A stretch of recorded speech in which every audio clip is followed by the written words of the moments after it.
Genang air setinggi 70 cm ruas Jalan Patra, Kebonjeruk, Jakarta Barat ditutup sementara. Sejak Selasa pagi, ruas Jalan Raya Pondok Gede Keramat Jati, Jakarta Timur menuju Bekasi maupun arah sebaliknya tertutup total akibat banjir. Sejumlah pengendara sepeda motor yang nekat menerobos banjir mengalami mogok.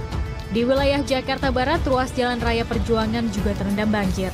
Sejak Senin sore membuat Sungai Ciliwung kembali meluap. Sejumlah wilayah di Jakarta terendam banjir, salah satunya di kawasan Kampung Melayu, Jatinegara, Jakarta Timur.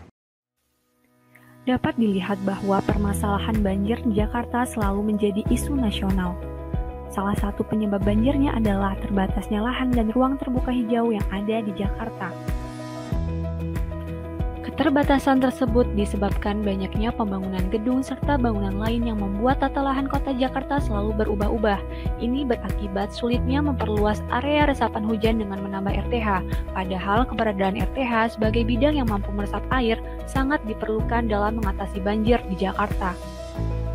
Sehingga salah satu cara untuk menggantikan RTH sebagai daerah resapan air adalah dengan sumur resapan buatan atau lubang resapan biopori.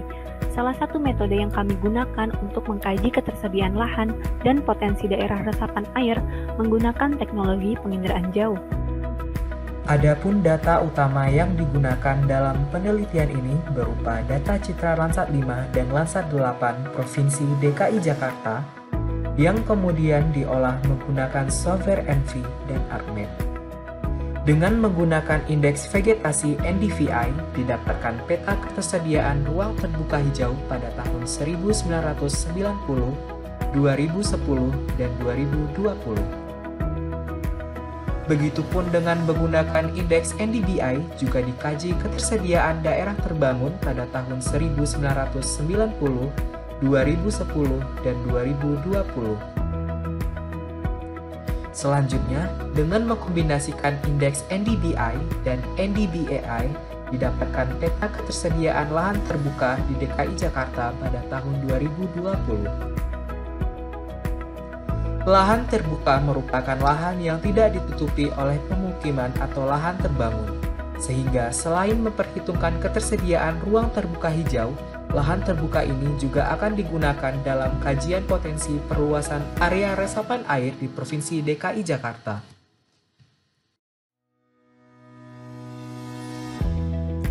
Setelah melewati proses pengolahan, peta potensi daerah resapan air di DKI Jakarta selanjutnya diunggah ke AGIS online dalam bentuk webmap. Webmap ini kemudian di-share ke dalam bentuk Operation Dashboard yang juga merupakan salah satu produk Esri. Operational Dashboard digunakan untuk menampilkan data secara real-time dan sederhana dalam satu window untuk memperlihatkan peta secara mendetail beserta penyajian informasinya. Konfigurasi layout Operation Dashboard terdiri atas pengaturan tata letak yang terdiri dari panel informasi dan legenda, panel jendela peta, indikator luas lahan, diagram jenis lahan, dan panel navigasi. Salah satu konfigurasi Operation Dashboard yang digunakan adalah fitur kategori selector. Fitur ini memungkinkan pengguna untuk memilih area mana yang ingin ditampilkan pada dashboard. Adapun field yang di-input terdiri dari ID kota administrasi di Provinsi DKI Jakarta. Kedua, indikator angka dan grafik batang luasan jenis lahan vegetasi dan lahan terbuka setempat yang akan berubah secara otomatis sesuai dengan daerah yang ditampilkan pada ekstern peta. Ketiga, terdapat fitur Base Maps yang memungkinkan pengguna untuk menampilkan peta dasar sesuai preferensi.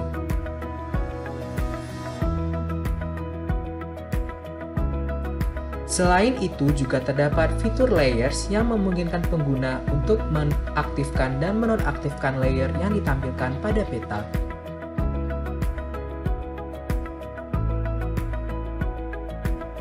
Selanjutnya, terdapat fitur Zoom In, Zoom Out, fitur legenda, dan fitur search sebagai fitur pendukung.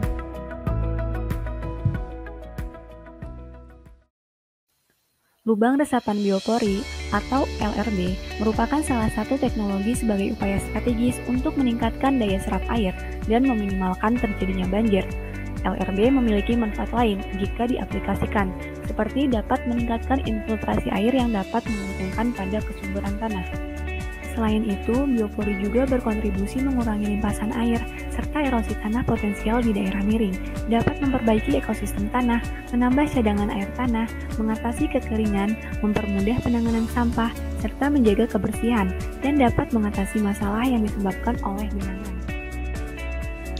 Setelah mengetahui manfaat dari lubang biopori, mari kita cari tahu bagaimana sih cara membuat lubang biopori itu. Alat dan bahan yang digunakan adalah bor lubang biopori, pipa dan dop pipa, bor listrik, dan sampah organik. Langkah yang pertama adalah membuat lubang dengan menggunakan linggis atau bor lubang biopori dengan kedalaman 65-100 cm. Selanjutnya adalah melubangi bagian sisi pipa dan bagian atas dop pipa dengan menggunakan bor listrik. Lalu, masukkan pipa yang telah dilubangi ke dalam lubang tanah, dan jangan lupa masukkan sampah organik ke dalam pipa tersebut.